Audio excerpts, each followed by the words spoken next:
Apocalypse, un livre scellé de 7 sceaux, par le missionnaire Ewald Frank.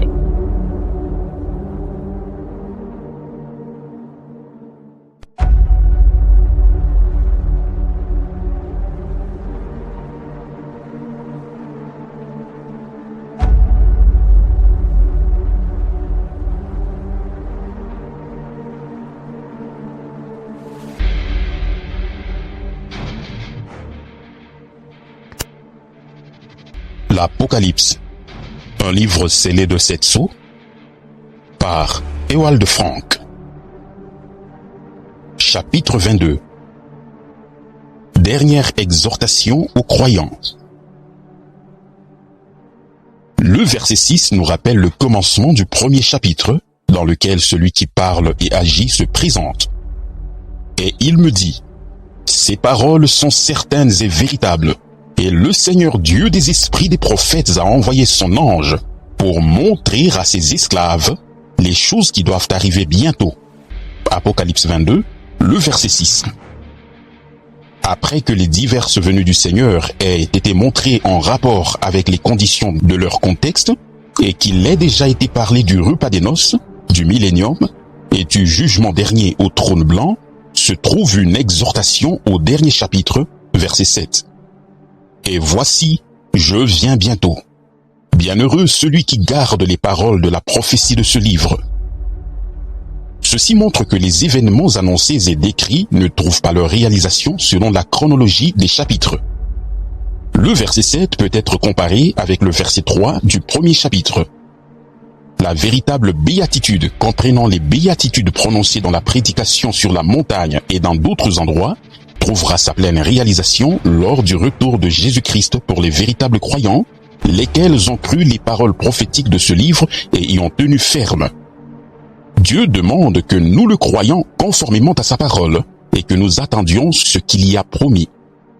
Après cette annonce du Seigneur, le voyant, Jean, s'annonce comme témoin de la parole qu'il a entendue et vue.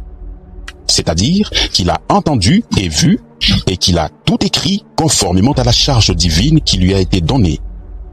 Et c'est moi, Jean, qui ai entendu et vu ces choses. Et quand j'eus entendu et que j'eus vu, je tombai à terre pour rendre hommage devant les pieds de l'ange qui me montrait ces choses. Et il me dit, « Garde-toi de le faire. Je suis ton compagnon d'esclavage et celui de tes frères les prophètes et de ceux qui gardent les paroles de ce livre. Rends hommage à Dieu. » Apocalypse 22, les versets 8 et 9. Cet événement montre clairement combien Jean avait été saisi.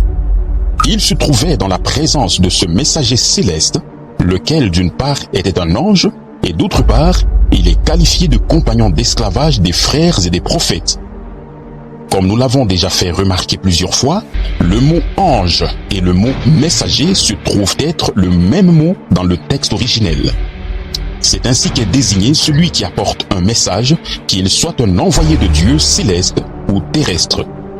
De toute façon, l'hommage et l'adoration n'est dû qu'à Dieu seul, car il est le seul digne d'être adoré. Après que l'ange eut exhorté Jean, il lui parla encore en disant, « Ne scelle point les paroles de la prophétie de ce livre, le temps est proche. » Apocalypse 22, le verset 10. À la fin du temps de la grâce, lorsque le dernier appel aura retenti, chacun demeurera dans l'état où il se trouvait alors. Que celui qui est injuste commette encore l'injustice, et que celui qui est souillé se souille encore, et que celui qui est juste pratique encore la justice, et que celui qui est saint soit sanctifié encore. Apocalypse 22, le verset 11. Qu'il soit bon ou méchant, sauvé ou perdu, chacun restera alors dans l'état qu'il avait adopté. Ceux qui ont été justifiés exerceront encore davantage la justice divine, et ceux qui ont été sanctifiés par la vérité se sanctifieront encore davantage jusqu'à être entièrement sanctifiés. C'est alors que le Seigneur appelle pour la dernière fois. Voici, je viens bientôt, et ma récompense est avec moi pour rendre à chacun selon que sera son œuvre. Apocalypse 22, le verset 12. Après cela, il se présente une fois encore comme il l'a fait dans les chapitres 1er, 2e, 3e et au chapitre 21, le verset 6. Moi, je suis l'alpha et l'oméga, le premier et le dernier, le commencement et la fin. Apocalypse 22, le verset 13. Après cela suit le dernier appel et la promesse. Bienheureux ceux qui lavent leurs robes, afin qu'ils aient droit à l'arbre de vie et qu'ils entrent par les portes dans la cité. Dehors les chiens et les magiciens et les fornicateurs et les meurtriers et les idolâtres et quiconque aime et fait le mensonge. Apocalypse 22, les versets 14 et 15. De cette description également ressort le fait qu'il s'agit de l'espace de temps du règne de 1000 ans. Sur la nouvelle terre, il n'y a plus ceux qui se trouvent dehors, les menteurs, les meurtriers, etc.